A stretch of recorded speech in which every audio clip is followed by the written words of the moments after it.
जय हिंद मित्रों, मैं जितेंद्र कुमार पांडे आपका स्वागत करता हूं आपके अपने ही YouTube platform target with Jitendra पर। मित्रों, इस समय हम लोगों के इस चैनल पर भारत का भूगोल नामक सीरीज चल रहा है और उस सीरीज में हम लोग भारत के प्रमुख दर्रे और भारत की प्रमुख झीलों के बारे में देख चुके हैं और उन झीलों और दर्रों में हम लोगों ने बहुविकल्पीय प्रश्नों को भी देखा है। तो आज उसी क्रम को आगे बढ़ाते हुए हम लोग देखेंगे भारत की प्रमुख मिट्टियाँ। सॉयल ऑफ इंडिया, जिसमें लाल मिट्टी के बारे में देखेंगे, जलोढ़ मिट्टी के बारे में देखेंगे, काली मिट्टी है, मरुस्थलीय मिट्टी है, जलोदय मिट्टी जिसको लेटराइट मिट्टी बोलते हैं, या फिर पर्वतीय मिट्टी, ये समस्त मिट्टियों के बारे में देखेंगे।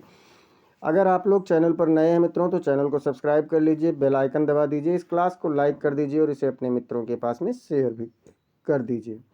तो मित्रों, और आप लोगों को एक सूचना दे दें, जो आपके घर के कक्षा या अड़ोस पड़ोस के कक्षा 10 के बच्चे हैं, उन लोगों का चित्रकला का कल बहुविकल्पीय प्रश्न का सीरीज रहेगा और उसके बाद में उस अगले दिन आप प्रावैधिक कला का बहुविकल्पीय सीरीज रहेगा। इसका जो बहुविकल्पीय है भारत की प्रमुख मिट्टियाँ, इसका बहुविकल्पीय सीरीज अब 2 दिन बाद मिलेगा, या हो सकता है आप कहिए तो थोड़ा बीच में हम संडे के है कल चला सकते हैं। चलिए शुरुआत करते हैं। चैनल पर नए हैं तो सब्सक्राइब करके लाइक शेयर ज़रूर कर दीजिए और अगर सब्सक्राइब है तब भी लाइक शेयर करते रहिए। भारत की मिट्टियाँ अगर हम लोग देखें, सॉइल ऑफ इंडिया, तो इसमें देखते हैं कि जो भारत की मिट्टियाँ हैं जलवायु, चट्टानों, स्थलाकृति और वनस्पति के प्रभाव से बनी हुई हैं। भाई यहाँ की जलवायु अलग अलग है, चट्टान हैं, स्थल की आकृतियाँ अलग हैं, वनस्पतियाँ अलग हैं। यानी हम कह सकते हैं कि भारत विविधताओं का देश है। भारत में कई प्रकार की मिट्टियाँ पाई जाती हैं जो कृषि और भौगोलिक अध्ययन के लिए अत्यंत महत्वपूर्ण भी हैं।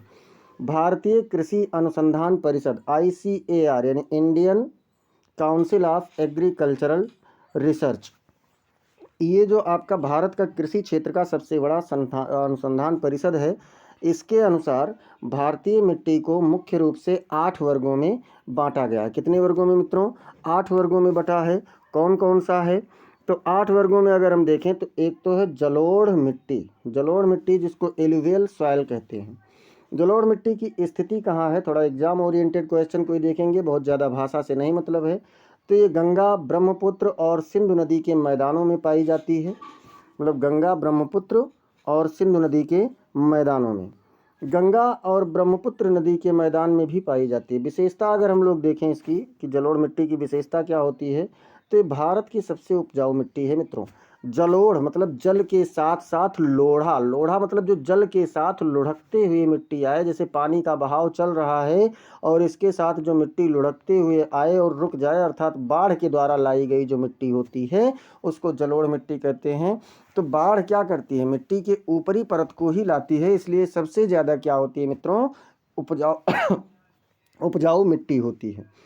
इसमें कौन कौन से तत्व ज़्यादा होते हैं? तो इसमें पोटास बहुत होता है और चूना की मात्रा अधिक होती है। पोटास और चूना की मात्रा इसमें अधिक होती है, लेकिन नाइट्रोजन आवश्यकता अनुसार कम होती है। इसीलिए जो गंगा, ब्रह्मपुत्र और सिंधु नदी के मैदानी क्षेत्र हैं उसमें अगर देखा जाए तो कृषि करने के लिए यूरिया का प्रयोग करना पड़ता है। यूरिया से नाइट्रोजन की मात्रा उपलब्ध हो जाती है।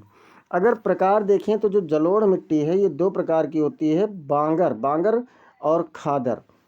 यानी कि पुरानी जलोढ़ मिट्टी को बांगर कहते हैं और नई जलोढ़ मिट्टी को खादर कहते हैं। अब देखिए कैसे याद रखेंगे कि नई वाली, तो नई मतलब जो पहले आए, जो जल्दी आई हो, यानी कि खा पहले आता है और बा बाद में आता है। तो भैया नया है खा और बा क्या है? पुराना हो चुका है, ये बहुत पहले आया हुआ था। तो क्या करेंगे? खादर नई जलोढ़ मिट्टी है और बांगर क्या है मित्रों? पुरानी जलोढ़ मिट्टी है। अगर मुख्य फसलें देखें इसमें तो मुख्य फसलों में गेहूं, धान, गन्ना, जूट, मक्का, ये सभी इसकी प्रमुख फसलें होती हैं इस मिट्टी में जो अच्छी उत्पादन देती हैं। क्षेत्र की अगर हम लोग बात करें तो उत्तर प्रदेश है, बिहार है, पंजाब है, हरियाणा है, पश्चिम बंगाल और असम क्षेत्र में ये इस प्रकार की मिट्टी ज़्यादा मात्रा में पाई जाती है। अब हम लोग देखते हैं मित्रों काली मिट्टी। काली मिट्टी जिसको हम लोग ब्लैक सॉयल कहते हैं या रेगुर सॉयल, इसको रेगुर मिट्टी भी कहा जाता है।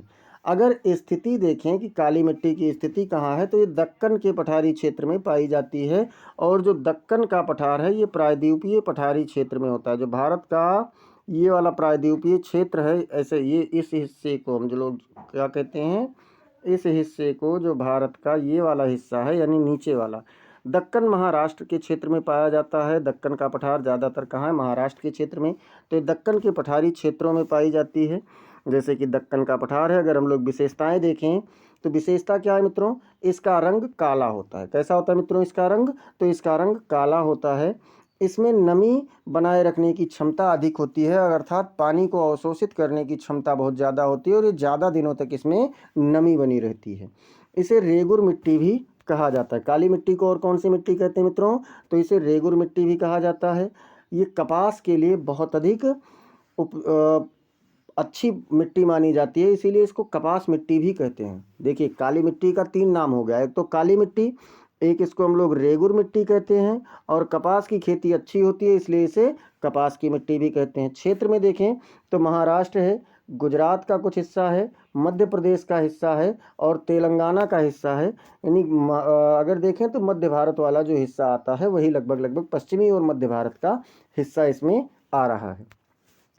इसके बाद में मित्रों हम लोग देखते हैं लाल मिट्टी। तो लाल मिट्टी क्या है, लाल मिट्टी की अगर स्थिति देखें तो दक्षिण और पूर्वी भारत में अधिक पाई जाती है। दक्षिण पूर्वी भारत मतलब तमिलनाडु हो गया, आंध्र प्रदेश हो गया, उस सब क्षेत्रों में अगर देखें तो ये ज़्यादा पाई जाती है।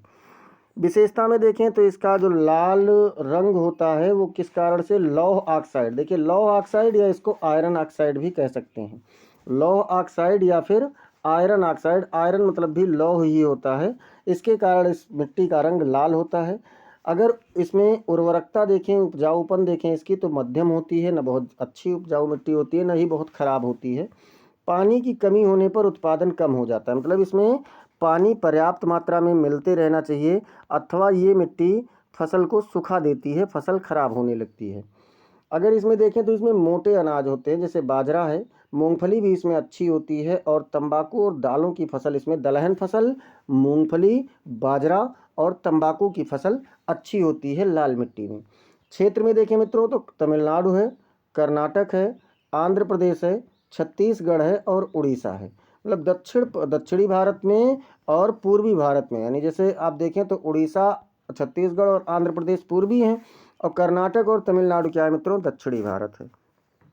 अगली मिट्टी अगर हम लोग देखें तो अगली मिट्टी है मित्रों लेटेराइट मिट्टी। कौन सी मिट्टी, लेटेराइट सॉयल है। लेटेराइट सॉयल, इसकी स्थिति देखें तो ये जहाँ पर अधिक वर्षा होती है, अधिक वर्षा वाले क्षेत्रों में ये मिट्टी पाई जाती है।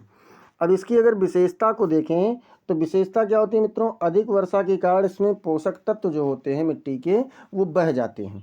तो जब पोषक तत्व बह जाते हैं तो इसमें बचता क्या है, लौह और एल्युमिनियम, यानी आयरन और एल्युमिनियम की अधिकता इस फसल में, इस मिट्टी में होती है। अब अगर इसकी प्रमुख फसल देखें तो प्रमुख फसलों में चाय है, काफ़ी है, रबर की है और काजू, यानी चाय, कॉफ़ी, रबर और काजू। और ये क्षेत्र अगर देखें तो कौन सा है, तो केरल का क्षेत्र है, कर्नाटक का क्षेत्र है, तमिलनाडु का क्षेत्र है और पश्चिमी घाट का क्षेत्र है। पश्चिमी घाट मतलब कि महाराष्ट्र में भी कुछ हिस्सा इसका मिल सकता है आपको, ये पूरा पश्चिमी वहाँ केरल तक का आपको मिलता रहता है। एक बार सभी लोग मित्रों क्लास को ज़ोरदार तरीके से लाइक कर दीजिए और इसे शेयर भी कर दीजिए। अगर अब तक आप लोगों ने सब्सक्राइब नहीं किया है तो सब्सक्राइब भी करते रहिए। अगला हम लोग देखते हैं मरुस्थलीय मिट्टी, जिसको हम लोग डिजर्ट सॉइल कहते हैं। मरुस्थलीय मिट्टी को क्या कहते हैं मित्रों, तो डिजर्ट सॉइल कहते हैं। इसकी स्थिति देखें तो पश्चिम भारत के शुष्क क्षेत्रों में पाई जाती है। पश्चिम भारत के शुष्क क्षेत्र मतलब जैसे कि थार का मरुस्थल जो रेगिस्तानी क्षेत्र है राजस्थान का, वहाँ पर। अगर विशेषता देखें तो विशेषता में ये मिट्टी कैसी होती है मित्रों, तो ये मिट्टी, मरुस्थलीय मिट्टी जो होती है ये रेतीली होती है और इसमें पानी अवशोषित करने की क्षमता बहुत कम होती है, मतलब पानी को धारण नहीं कर पाती है ज़्यादा। नमक की मात्रा इस मिट्टी में अधिक होती है, यानी कह सकते हैं कि ये मिट्टी थोड़ा सा क्षारीय भी होती है। अगर इसके मुख्य फसलों को देखें तो मुख्य फसल में बाजरा है, ज्वार है और ग्वार है, यानी ये पूरा रेगिस्तानी क्षेत्र ही होता है। क्षेत्र में देखें तो राजस्थान, गुजरात और हरियाणा की कुछ भाग, मतलब वही थार मरुस्थल वाला। थार मरुस्थल यानी राजस्थान पूरा हो जाता है, राजस्थान और राजस्थान के मतलब आधा यानी जो अरावली पर्वत श्रेणी है, अरावली पर्वत श्रेणी के पश्चिम का भाग क्या हो जाता है मित्रों, तो वो मरुस्थलीय हो जाता है। इधर कुछ हिस्सा गुजरात का भी आ जाता है और ऊपर अगर देखें तो ऊपर हरियाणा है, तो हरियाणा का भी कुछ हिस्सा इसमें आ जाता है। अब चलते हैं अगली मिट्टी पर। अगली मिट्टी क्या कह रहे हैं मित्रों, पर्वतीय मिट्टी है। पर्वतीय मिट्टी में क्या है, माउंटेन सॉइल, और स्थित देखें इसकी तो ये हिमालय क्षेत्र में पाई जाती है, जैसे कि हिमालय पर्वत है। हिमालय पर्वत का जो क्षेत्र है उसमें पर्वतीय मिट्टी होती है। विशेषता अगर देखें तो जहाँ ढलान होती है, भाई जैसे पर्वतीय क्षेत्र है तो अब यहाँ पर ये तो घाटी बना, तो घाटी में तो ठीक है, लेकिन जो ढलान पर है ये वाली मिट्टी, ढलान वाली जो है, या फिर यहाँ पर जो ढलान पर कहीं मिट्टी मिलती है तो उसकी परत बहुत पतली होती है। इसमें जैविक पदार्थ बहुत ज़्यादा होते हैं। क्या होता है मित्रों तो इसमें जैविक पदार्थ अधिक होते हैं। और अगर मुख्य फसलों को देखें तो इसमें चाय है, कॉफ़ी है, मसाला है और फल है। चाय, कॉफ़ी, मसाले और फल की मात्रा इसमें अच्छी होती है, जैसे कि उत्तराखंड का क्षेत्र हो गया, हिमाचल प्रदेश हो गया, जम्मू कश्मीर है, और पूर्वोत्तर भारत हो गया, जैसे असम, अरुणाचल प्रदेश, ये सभी क्षेत्र इसमें आ जाते हैं। इसके बाद में 7वां प्रकार का जो मिट्टी है वो कौन सी है मित्रों, तो वो है लवणीय और क्षारीय, यानी कि saline and alkaline. Saline and alkaline soil जो होता है, लवणीय और क्षारीय मिट्टी होता है मित्रों। इसकी विशेषता क्या होती है, इसमें नमक की मात्रा ज़्यादा होती है और ये मिट्टी खेती के लिए अच्छी नहीं मानी जाती है। इसमें कृषि का फसलों का उत्पादन कह सकते हैं कि ना के बराबर होता है। अगर हम लोग क्षेत्र की बात करें कि कौन कौन से क्षेत्र में है, तो जैसे पंजाब है, हरियाणा है, राजस्थान का कुछ क्षेत्र है और उत्तर प्रदेश का भी कुछ भाग है। नमक ज़्यादा होने के कारण इस मिट्टी में क्या होता है मित्रों, इस मिट्टी में फसल नहीं होता है। इसके बाद में अगला आप लोगों का आता है पीट और दलदली मिट्टी। पीट और दलदली मिट्टी यानी पीटी एंड मार्सी सॉइल। इसमें क्या होता है, अत्यधिक नमी वाले क्षेत्रों में होता है, जैसे कि बिहार है, उत्तराखंड है, पश्चिम बंगाल का तटीय क्षेत्र है। इसमें कार्बनिक पदार्थ बहुत ज़्यादा होते हैं, लेकिन फसलों का उत्पादन बहुत अच्छा नहीं होता है। चलिए परीक्षा से संबंधित कुछ महत्वपूर्ण तथ्यों को देख लेते हैं कि भारत की सबसे अधिक क्षेत्रफल में पाई जाने वाली मिट्टी कौन सी है मित्रों, तो वो है जलोढ़ मिट्टी, जो कि भारत के जो मिट्टी वाले भाग हैं उसमें से लगभग 40% भाग केवल जलोढ़ का है। कपास के लिए सबसे अच्छी मिट्टी कौन सी मानी जाती है मित्रों, तो काली मिट्टी मानी जाती है। और सबसे अधिक उपजाऊ मिट्टी तो ये जलोढ़ है। लाल रंग का कारण क्या होता है मिट्टी के, तो आयरन ऑक्साइड यानी लौह ऑक्साइड होता है। इस प्रकार से मित्रों हम लोग ICAR के द्वारा जो वर्गीकृत भारतीय मिट्टियां हैं उनको हम लोगों ने पढ़ लिया, यानी Indian council for agricultural research, भारतीय अनुसंधान कृषि परिषद जो है, इसके द्वारा हम लोगों ने, इसने 8 प्रकार की मिट्टी बताई, तो हमने कहा चलो भैया हम 8 प्रकार पढ़ लेते हैं। तो ये आप लोगों का आज मिट्टी से संबंधित क्लास था। ऐसे ही शॉर्ट और इम्पोर्टेंट क्लास पाने के लिए आप लोग चैनल को ज़रूर सब्सक्राइब कर लीजिए, साथ ही साथ बेल आइकन दबाना ना भूलिए। इस क्लास को आप लोग अपने मित्रों के पास में लाइक करके शेयर भी करते रहिए और कमेंट सेक्शन में ज़रूर बताइए कि आपको क्लास कैसी लगी, और कोई अगर सुझाव है तो स्वागत है आप लोगों का। मिलते हैं फिर अगली क्लास में, तब तक के लिए जय हिंद, जय भारत।